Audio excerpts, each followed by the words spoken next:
പിന്നെ ഒരു കല്യാണം അതിനി എനിക്കില്ല. എന്തായാലും പറഞ്ഞല്ലോ, അത്രയും വിശ്വസിച്ചിട്ട് എന്നെ ഇങ്ങനെ ചതിച്ച് പോയിട്ടുണ്ടെങ്കിൽ ഇനി ഒരാളാ എന്റെ ജീവിതത്തിൽ എനിക്ക് വിശ്വസിക്കാൻ എന്നെ കൊണ്ട് പറ്റൂല.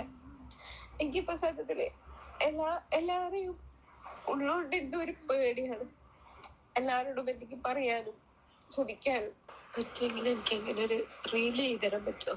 സ്നേഹിക്കാൻ തോന്നുമ്പോ സ്നേഹിച്ചു, കല്യാണം കഴിച്ചു, ഒന്നും അല്ലാണ്ട് ഒരു കാരണം ഇതുവരെ എവിടെയും ബോധിപ്പിക്കാണ്ട് എന്നെ ഇട്ടിട്ട് പോയി. അത് ഒരാൾ മാത്രം തീരുമാനത്തിന്റെ പുറത്ത് ചെയ്യുമ്പോൾ അതൊരു തോന്നിയവാസാണെന്നും മറ്റേയാൾ എത്രത്തോളം വേദനിക്കുന്നുണ്ട് എന്നുള്ളതും അവർക്കത് പറഞ്ഞ് മനസ്സിലാക്കി. അതായത് ഇപ്പൊ ഞാൻ പറയുമ്പോഴാണല്ലോ അവര് ചിന്തിക്കാത്തതും പറയാത്തതും. കാരണം എന്നോട് ദേഷ്യമാണല്ലോ. അപ്പൊ ഞാൻ എന്ത് പറഞ്ഞാലും എന്റെ സങ്കടം പറഞ്ഞാലും ഓർക്കാവുന്ന വലിയ പ്രശ്നമല്ല. വേറൊരാള് പറയുമ്പോ നമ്മള് കേട്ടിരിക്കും, ചിന്തിക്കും.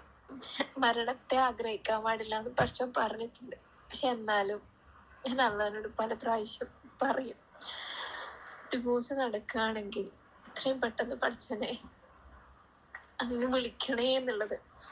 എനിക്ക് ഒരു പട്ടിയുടെ വില പോലും എനിക്കില്ല സത്യത്തില്.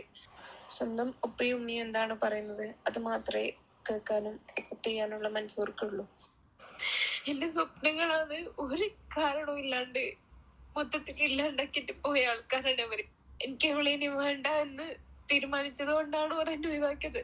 അപ്പൊ ഓപ്പോസിറ്റ് നിൽക്കുന്നത് ഞാൻ. അതെനിക്ക് അക്സെപ്റ്റ് ചെയ്യാൻ പറ്റുമോ എന്ന് മാനസിക പരിഗണന വെച്ച് ഓർന്ന് ചിന്തിച്ച് നോക്കിയോ? എന്റെ ഹസ്ബൻഡ് എല്ലാവരെയും നന്നാക്കാൻ പോകും. പക്ഷെ അത് നല്ല കാര്യമാണ്. പക്ഷെ നാട്ടുകാരെ നന്നാക്കുമ്പോ സ്വന്തം ജീവിതത്തിൽ ഒരു പെണ്ണുണ്ട്, ആ പെണ്ണ് ഞാൻ കാരണം സഫർ ചെയ്യുന്നുണ്ടെന്ന് ആലോചിക്കണം. സ്വന്തം ജീവിതം നന്നാക്കാൻ വേണ്ടി സ്വയം ശ്രമിക്കണം. എന്റെ ഹസ്ബൻഡിന്റെ ഉപ്പാന്റെയും ഉമ്മാന്റെയും ചരട് വലിക്കുന്നതിനനുസരിച്ച് മുന്നോട്ട് നീങ്ങുന്ന ഒരു മോനാണ്. അതെനിക്ക് ആദ്യമേ അറിയായിരുന്നു. പിന്നെ നമ്മളായിട്ട് ഇത്ര കാലം വളർത്തി ഉപ്പാനും ഉമ്മാനെയും തെറ്റിക്കണ്ടല്ലോ എന്നുള്ള രീതിക്കാണ് ഞാൻ ഒന്നും പറയാറില്ല. അതായത് നമ്മളൊരു ടൂർ പോകണമെങ്കിൽ എൻ്റെ ഹസ്ബൻഡിനെ ഉമ്മാനോട് പറയണം. അതായത് ഉമ്മ എനിക്ക് ടൂർ പോകണമെന്നുണ്ട്, സെലിനെയും കൂട്ടിയിട്ട് ഉപ്പാനോടൊന്ന് ചോദിക്കുവോ? അപ്പൊ അവിടെ ഉമ്മാന്റെ സമ്മതം ഉമ്മാക്ക് ഓക്കെ ആണ് എന്നുണ്ടെങ്കിൽ ഉമ്മ ഉപ്പാനോട് ചോദിക്കും. അങ്ങനെ ഉമ്മാന്റെ ഉപ്പാന്റെ ഡിസ്കഷൻ കഴിഞ്ഞു ഓക്കെ ആണെന്നുണ്ടെങ്കിൽ മാത്രമാണ് എന്നെയും കൂട്ടിയിട്ട് ഹസ്ബൻഡ് ടൂർ പോകാറുള്ളൂ. അപ്പൊ എന്തെന്നെ കാര്യമാണെങ്കിലും ഹസ്ബൻഡിന്റെ വീട്ടില് ഞാൻ നിന്ന സമയത്തും എനിക്ക് ടൗണിലേക്കൊക്കെ പോകേണ്ട ആവശ്യം വന്നപ്പോൾ ഹസ്ബൻഡിനോട് ഞാൻ കൂടെ വരട്ടെ, നിങ്ങൾ ഷോപ്പിൽ പോകുമ്പോൾ എന്നെ അവിടെ ഇറക്കി തന്നേന്ന് പറഞ്ഞപ്പോൾ അതിൽ എനിക്ക് സമയമില്ല, നീ പൊയ്ക്കോ എന്ന് പറഞ്ഞിട്ട് ഹസ്ബൻഡ് പോയി. ഞാൻ ഗേറ്റ് അടിച്ച് ഉള്ളിൽ കയറുമ്പോൾ ഹസ്ബൻഡിന്റെ ഉമ്മാനടുത്ത് എനിക്ക് ഇങ്ങനെ പോകാനുണ്ട് എന്ന് പറയുമ്പോൾ എനിക്ക് എൻ്റെ കൂടെ പോയാൽ പോരെ. അപ്പൊ ഞാൻ പറഞ്ഞു സമയമില്ല എന്ന് പറഞ്ഞിട്ട് കൂട്ടാത്തതാന്ന്. അതിനുശേഷം ഉമ്മ വിളിച്ചിട്ട് എന്നെ കൂട്ടാൻ വന്ന ദിവസങ്ങൾ വരെ കുറെ ഉണ്ടായിട്ടുണ്ട്. അപ്പൊ എല്ലാം ഉമ്മാനെ പേടിച്ചുകൊണ്ട് എന്നെ സ്നേഹിക്കാൻ പറ്റുന്നില്ല, ഉമ്മാനെ പേടിച്ചുകൊണ്ട് എന്നെ കൂട്ടിട്ട് പോകാൻ പറ്റുന്നില്ല. എല്ലാം ഉമ്മ സമ്മതം കൊടുക്കണം. അതൊക്കെ എനിക്ക് പണ്ടേ മനസ്സിലായ കാര്യമാണ്. പിന്നെ ഞാനത് പറഞ്ഞിട്ട് ഉമ്മാനെയും മോനെയും തെറ്റിച്ചിട്ട് എനിക്ക് നാളെ മരിച്ചു പോകേണ്ട ദുനിയാവല്ലേ. ഞാൻ എപ്പോഴും ദുനിയാവിൽ നിൽക്കുന്ന ആളല്ലല്ലോ.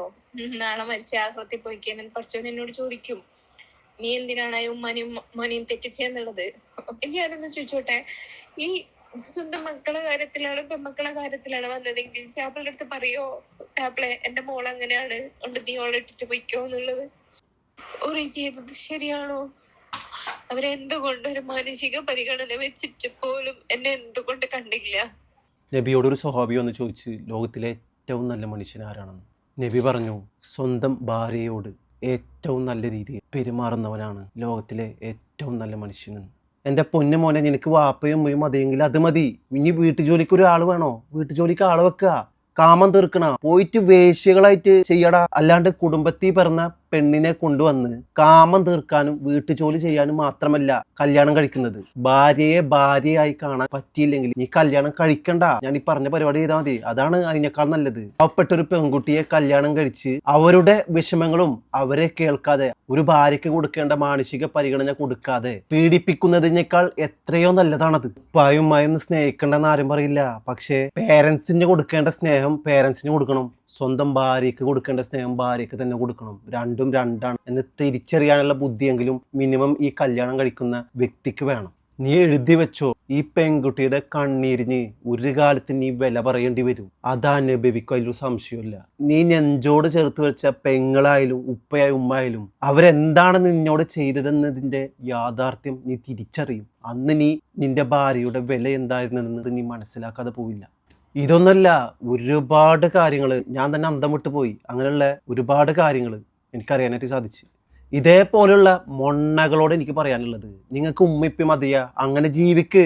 വീട്ടിൽ ജോലിക്ക് ആൾക്കാരെ ആവശ്യമുണ്ടാ, വേലക്കാരിയെ വെക്കടാ, നിനക്ക് കാമം തീർക്കണ, പോടാ, എങ്ങോട്ടേലും കാശ് കൊടുത്ത് പോയിട്ട് ചെയ്യ്. അല്ലാണ്ട് ഇതേപോലെയുള്ള തറവാട്ടി പറഞ്ഞ കുട്ടികളെ കൊണ്ടുവന്ന് പീഡിപ്പിക്കല്ല വേണ്ടത്. നിന്റെ കാമം തീർക്കാനും നിന്റെ വീട്ടിൽ ജോലി ചെയ്യാനും മാത്രമല്ല ഭാര്യമാര്. ഒരു ഭാര്യ എന്നതിൻ്റെ അർത്ഥം ഇസ്ലാം പഠിപ്പിച്ച രീതിയിൽ ഒരു ഭാര്യയ്ക്ക് കൊടുക്കേണ്ട സ്ഥാനം എന്താണെന്നും ആ ഭാര്യയെ എങ്ങനെയാണ് പരിഗണിക്കേണ്ടതെന്ന് നിനക്കറിയില്ലെങ്കിൽ നീ ഒരിക്കലും ഒരു വിവാഹം ചെയ്യാൻ അർഹനല്ല. ഇതേപോലുള്ള ഉപ്പമാരോടും ഉമ്മമാരോടും എനിക്ക് പറയാനുള്ളത്, നിങ്ങളുടെ ഇരട്ടത്താപ്പ് കളി ഉണ്ടല്ല, പല കുടുംബങ്ങളിലായിട്ട് ഞാൻ കണ്ടിട്ടുണ്ട്. തീർച്ചയായിട്ടും എഴുതി വെച്ചോ, അവിടെ ഓരോ കണ്ണീരിനും എണ്ണി എണ്ണി കണക്ക് പറയേണ്ടി വരും. സ്വന്തം ഭാര്യയായിട്ടൊന്ന് പുറത്ത് പോകണമെങ്കിലും ഉമ്മാടിപ്പാടി സമ്മതം വേണം. സ്വന്തം ഭാര്യയ്ക്ക് എന്തെങ്കിലും മേടിച്ചു കൊടുക്കണമെങ്കിലും ഉമ്മാടിപ്പാടി സമ്മതം വേണം. നിനക്കൊരു ക്യാരക്ടർ ഉണ്ടാ, നീ ഒരു മനുഷ്യനാണ്, നിനക്കൊരു വ്യക്തിത്വം ഉണ്ടാ, നീ ഒരു ആണാണോ? ഇതൊക്കെ നിന്റെ പേരൻസ് അവരുടെ വാപ്പയോടും ഉമ്മയോടും ചോദിച്ചിട്ടാണോ ഈ സംഭവങ്ങളൊക്കെ ചെയ്യുന്നതൊന്ന് ചോദിച്ചു നോക്ക്. അപ്പം നിനക്ക് മനസ്സിലാവും ഇതിൽ ഇരട്ടത്താപ്പ് എന്താണെന്ന്. നാട്ടുകാരെ പ്രശ്നങ്ങളൊക്കെ പരിഹരിക്കാൻ ഭയങ്കര ഉഷാറാണെന്ന്. അല്ല, സ്വന്തം ഭാര്യനെ ഈ നിലക്ക് നിർത്തിയിട്ട് നീ എവിടെയൊക്കെ പോയിട്ട് തലയിട്ടിട്ട് എന്താണ് കാര്യം? നിന്നെപ്പോലത്തെ ഒരു പൊട്ടൻ ലോകത്തുണ്ടാവില്ല. എൻ്റെ പൊന്ന് സഹോദരിമാരോട് എനിക്ക് പറയാനുള്ളത്, കല്യാണം കഴിക്കുന്നതിന് മുന്നേ ഇതിലൊരു വ്യക്തത വരുത്തിയിട്ട് നിങ്ങൾ കല്യാണം കഴിക്കാവൂ. ഈ കാര്യങ്ങൾ അത് ഡയറക്റ്റായാലും ഇൻഡയറക്റ്റായാലും നിങ്ങൾ ചോദിച്ച് മനസ്സിലാക്കിയിരിക്കണം. ഇജാതി മൊണ്ണകളെ കല്യാണം കഴിച്ച ജീവിതം നശിച്ച് നിങ്ങൾക്കൊരു ജീവിതം ഉണ്ടാവില്ല. അവൻ്റെ ജീവിതം നശിക്കും, അവനക്ക് പ്രശ്നം ഉണ്ടാവില്ല, അവൻ പൊട്ടനാണ്, അത് വിട്. ഇങ്ങനെയുള്ള പൊട്ടന്മാരിൽ നിങ്ങൾ പെട്ടുപോയാൽ പിന്നെ എനിക്കൊരു ലൈഫില്ല എന്ന് വിചാരിച്ചാൽ മതി. അതുകൊണ്ട് കല്യാണം കഴിക്കുന്നതിന് മുന്നേ ഇങ്ങനത്തെ മൊണ്ണകളെ നിങ്ങൾ തിരിച്ചറിയണം. അവരെ ഒരു കാരണവശാലും നിങ്ങൾ അക്സെപ്റ്റ് ചെയ്യരുത്. എൻ്റെ പൊന്നു മക്കളെ, പണം പ്രശസ്തിയൊക്കെ ഉണ്ടാക്കിയാൽ ഉണ്ടാവും, പക്ഷേ ഇജാതി മൊണ്ണകളെ മാറ്റാണ്ടല്ലേ വലിയ പാടാണ്. അവരൊക്കെ ആ ട്രാപ്പിൽ പെട്ടതാണ്. ഇനിയിപ്പോൾ ഭാര്യയുടെ സൈഡ് മാത്രം നിൽക്കുന്ന ആളായാലും നിങ്ങൾ കല്യാണം കഴിക്കരുത്, പേരൻസിൻ്റെ സൈഡ് മാത്രം നിൽക്കുന്ന ആളായാലും നിങ്ങൾ കല്യാണം കഴിക്കരുത്. അതായത് തെറ്റാരുടെ ഭാഗത്താണോ അത് ചൂണ്ടിക്കാണിക്കുന്ന, സത്യം ആരുടെ ഭാഗത്താണോ അവരൊപ്പം നിൽക്കുന്ന ഒരാളാണെന്ന് നിങ്ങൾക്ക് ബോധ്യപ്പെട്ടാൽ മാത്രം അവരെ കല്യാണം കഴിക്കുക. അവരാണ് നിങ്ങളുടെ ഒപ്പം ജീവിതകാലം ഉണ്ടായിരിക്കുള്ളൂ. കല്യാണം കഴിക്കാൻ പോകുന്ന ചെക്കന്മാരോട് എനിക്ക് പറയാനുള്ളത്, നിങ്ങൾ കല്യാണം കഴിഞ്ഞാൽ പല പ്രശ്നങ്ങളും ഉണ്ടാവാനുള്ള സാധ്യത ഉണ്ടാവില്ല, തർക്കമൊന്നുമില്ല. പക്ഷെ അതിനിടയിൽ എത്ര വേദന സഹിച്ചു നിങ്ങൾ സത്യത്തിൻ്റെ ഭാഗത്ത്, അത് പേരൻസിൻ്റെ ഭാഗത്തായിക്കോട്ടെ വൈഫിൻ്റെ ഭാഗത്തായിക്കോട്ടെ, ആരുടെ ഭാഗത്താണ് തെറ്റ് അത് തുറന്ന് പറയാൻ തയ്യാറായില്ലെങ്കിൽ, ആ സത്യത്തിൻ്റെ ഭാഗത്ത് നിങ്ങൾ നിൽക്കാൻ തയ്യാറായില്ലെങ്കിൽ നിങ്ങളുടെ ജീവിതം തീർന്ന് നശിക്കും. നിങ്ങൾക്ക് ജീവിതത്തിൽ ഒരു സ്വസ്ഥത കിട്ടില്ല. ആദ്യത്തെ ഒരു സന്തോഷത്തിന് വേണ്ടി ആരെയാണോ നിങ്ങൾക്ക് ആവശ്യം അവരെ തൃപ്തിപ്പെടുത്താൻ നിങ്ങൾ നോക്കിക്കഴിഞ്ഞാൽ പിന്നീട് നിങ്ങൾ പെടും. അവസാനം നിങ്ങൾ പെടും. നിങ്ങൾക്ക് മിണ്ടാൻ പറ്റാത്ത അവസ്ഥ നിങ്ങളുടെ ജീവിതം നശിച്ച് നാറാണക്കല്ലെടുക്കും. തുടക്കത്തിലുള്ള ആ ബുദ്ധിമുട്ട് നിങ്ങൾ ഫേസ് ചെയ്തിട്ടുണ്ടെങ്കിൽ ജീവിതം നിങ്ങളെ കയ്യിൽ കിട്ടും. ജീവിതത്തിൻ്റെ ആ ചരടുണ്ടല്ല നിങ്ങളെ കയ്യിലാവും. നിങ്ങളെ ലൈഫ് സ്വതന്ത്രമായി കൺട്രോൾ ചെയ്യാൻ സാധിക്കും. ഇല്ലെങ്കിൽ ഉണ്ടല്ല മറ്റുള്ളവരെ നിങ്ങളിങ്ങനെ കൊരങ്ങകളി കളിപ്പിച്ചുകൊണ്ടിരിക്കും. ഈ പൊട്ടന് സംഭവിച്ചിട്ടുള്ളത് അതാണ്. അത്ര എനിക്ക് വിഷമം ഉണ്ടാക്കി ഈ ഒരു പാവം സഹോദരിയുടെ അവസ്ഥ കേട്ടിട്ട്. എൻ്റെ പൊന്നു മക്കളെ, ജീവിതത്തിൽ സന്തോഷമായി മുന്നോട്ട് പോകണമെങ്കിൽ തുടക്കത്തിലെ കുറച്ച് ബുദ്ധിമുട്ടൊക്കെ നിങ്ങൾ ഫേസ് ചെയ്യണം. നിങ്ങളൊരു ആണാവണം, നിങ്ങൾക്കൊരു വ്യക്തിത്വം വേണം. നിങ്ങൾ സത്യത്തിൻ്റെ ഭാഗത്ത് നിൽക്കാനുള്ള ധൈര്യം നിങ്ങൾ കാണിച്ചേ തീരും. തുടക്കത്തിൽ അതൊരു ബുദ്ധിമുട്ടുണ്ടെങ്കിലും നെല്ലിക്ക പോലെ ആദ്യം കഴിക്കും, പിന്നെ മധുരിക്കും. അല്ലെങ്കിൽ നിങ്ങൾ തീരുമാനിക്കുക ആദ്യത്തെ ആ മധുരം മതി, ജീവിതകാലം പിന്നെ കഴിച്ചുകൊണ്ട് മുന്നോട്ട് പോകണമെന്ന്. നിങ്ങളുടെ ദാമ്പത്യ ജീവിതത്തിൽ നിങ്ങളേതായിട്ടുള്ള ഒരു കാഴ്ചപ്പാടിൽ നിങ്ങൾ എടുക്കേണ്ട തീരുമാനത്തിൽ മൂന്നാമതൊരാൾ വന്നാൽ, വൈഫിൻ്റെ പേരൻസ് ആയിക്കോട്ടെ ഹസ്ബൻഡിൻ്റെ പേരൻസ് ആയിക്കോട്ടെ, കയറിക്കൂടി അവിടെ തീർന്നു. നിങ്ങളുടെ ജീവിതം കുട്ടിച്ചോറായി. ഭർത്താവ് അതിലൊരു യുക്തിപൂർവ്വം തീരുമാനം എടുക്കാനുള്ളൊരു കഴിവില്ലേ, തീർന്ന്. ആ ഒരു കാര്യത്തിൽ നിങ്ങൾ മൂന്നാമതൊരാളെ ഇടപെടുത്തിയാൽ അവിടെ അവസാനിച്ചെന്ന് വിചാരിച്ചാൽ മതി. നിങ്ങളതായിട്ടുള്ള ഇഷ്ടങ്ങൾക്ക് നിങ്ങൾ വില കൊടുത്തില്ലെങ്കിൽ മൂന്നാമതൊരാളുടെ സഹായമാണ് നിങ്ങൾക്ക് അതിനു വേണ്ടി തേടുന്നത്, അവർക്കാണ് നിങ്ങൾ പ്രയോറിറ്റി കൊടുക്കുന്നതെങ്കിൽ മക്കളെ കഴിഞ്ഞ് ഒന്നല്ലെങ്കിൽ ബ്രേക്കപ്പ് ചെയ്ത് നിങ്ങൾ രണ്ടുപേരും പിരിയും, അല്ലെങ്കിൽ നരകതുല്യമായിട്ടുള്ള ജീവിതം നയിച്ചുകൊണ്ട് നിങ്ങൾ മുന്നോട്ട് പോകും. ഒരു സമാധാനം എന്ന് പറഞ്ഞൊരു സംഭവം നിങ്ങളുടെ ജീവിതത്തിൽ ഉണ്ടാവില്ല കേട്ടാ, എഴുതി വെച്ചോ. മാക്സിമം ഇതേപോലുള്ള മുണ്ണകളാണെന്ന് അറിഞ്ഞു കഴിഞ്ഞാൽ ആ പരിസരത്തേക്ക് പോരുത്, അവസാനിപ്പിച്ചോണം, അതോടെ കൊള്ളി മുറിച്ചിട്ടോ. അതിനിപ്പോൾ എത്ര കോടീശ്വരന്മാരായാലും ശരി ആ വഴിക്ക് പോകേണ്ട മക്കളെ. പണം എന്നല്ല, സമാധാനമാണ് ജീവിതത്തിൽ ഫസ്റ്റ് വേണ്ടത്. അതിന് പ്രയോറിറ്റി നൽകുക. പണമൊക്കെ ഉണ്ടാക്കിയുണ്ടാവും, അതാദ്യം നോക്കുക, അതിലൊരു ഉറപ്പ് വരുത്തിയിട്ടേ നിങ്ങൾ കല്യാണം കഴിക്കാവൂ. അതാണായാലും പെണ്ണായാലും കേട്ടാ. പെണ്ണിന്റെ കേസിൽ ഞാൻ പറയുന്നുണ്ട്, എന്തെങ്കിലും ഒരു ചെറിയ കാര്യത്തിന് പേരൻസിന്റെ അടുത്തേക്ക് പോകുന്ന ഒരു പെണ്ണാണോ അതും നിങ്ങൾ നോക്കണം.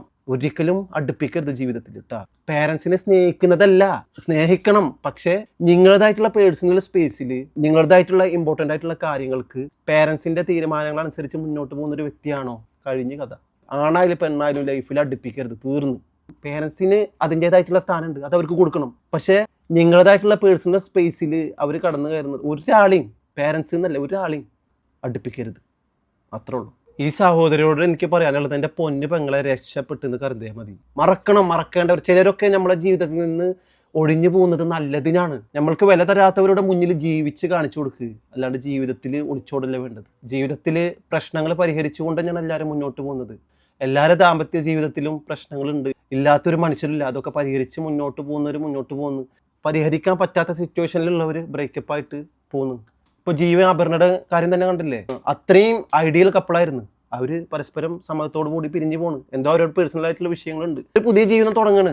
ജീവിതത്തിൽ ഇതൊക്കെ ഒരു അവസരമാണ്, അത് ഉപയോഗിച്ചുകൊണ്ട് പുതിയൊരു ജീവിതം തുടങ്ങുക. പടച്ചോന് നല്ലൊരു ജീവിതം സഹോദരിക്ക് തരട്ടെ.